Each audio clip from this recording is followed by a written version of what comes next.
ప్రపంచంలో పౌష్టికాహార లోపంతో ఉన్నటువంటి దేశాల జాబితాలో భారతదేశం కూడా ఉండేటప్పటికి దాని పరిష్కారం దిశగా వేసిన అడుగుల్లో భాగమే విద్యార్థులకి స్కూల్ దశలో మధ్యాహ్న భోజనం కావచ్చు, లేకపోతే తల్లులకి గర్భిణిగా ఉన్నప్పుడు పౌష్టికాహారం ప్రభుత్వాలు ఇవ్వడం కావచ్చు, వాళ్ళకి ప్రత్యేకమైనటువంటి ప్యాకేజీ ఇవ్వటం కావచ్చు, అంగన్వాడీల ద్వారా వాళ్ళకి నిరంతరం ఆహారం అందజేయడం కావచ్చు, ఇవన్నీ అందులో భాగంగా వచ్చినటువంటివే.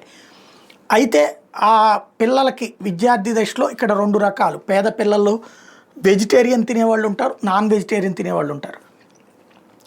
కోడిగుడ్డుని ఖచ్చితంగా ఇస్తే ఆరోగ్యం బాగుంటుంది అందరికీ అన్నటువంటిది డాక్టర్లు చెప్పేది. అయితే వెజిటేరియన్ వాళ్ళు శాకాహారులు కోడిగుడ్డు తినరు కాబట్టి కోడిగుడ్డు బదులుగా మరి ఆ తరహా పోషకాహారం దేంట్లో వస్తుందంటే అరటిపండు. కర్ణాటక ప్రభుత్వం ఇప్పుడు తల్లిదండ్రులకి ఆ ఆప్షన్ ఇచ్చింది, ఇది కావాలా అది కావాలా, కోడిగుడ్డు కావాలా అరటిపండు కావాలని. కొంతమంది ఒకే స్కూల్లో కొంతమంది అది కోరుతున్నారు, కొంతమంది ఇది కోరుతున్నారు.